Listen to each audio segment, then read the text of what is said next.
la grande chose qu'il faut expliquer, c'est cette histoire de la menace russe. C'est-à-dire, quand on est un type sérieux ayant une formation minimale, à mon avis, le baccalauréat suffit. Il ne faut pas, peut-être le BEPC. Ça n'existe peut-être plus, je ne sais pas.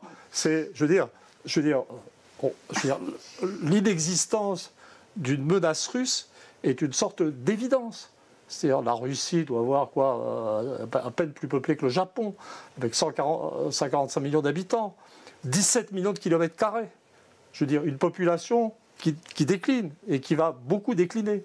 Donc se représenter la Russie en menace pour l'Occident, on est dans un domaine qui, je veux dire, j'avais proposé à l'époque de fonder une école de géopsychiatrie plutôt que géopolitique. Sur qu'est-ce qui se passe dans la tête de dirigeants, c'est ça qu'il faut expliquer, qui abreuvent d'une menace russe. Alors quand on regarde les sondages d'opinion en Europe, on voit que les populations sont assez prises, pas globalement, mais quand même les opinions suivent assez bien.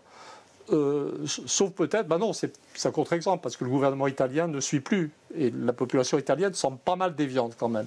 Mais quand même, je veux dire, cette espèce de machine folle est un problème historique.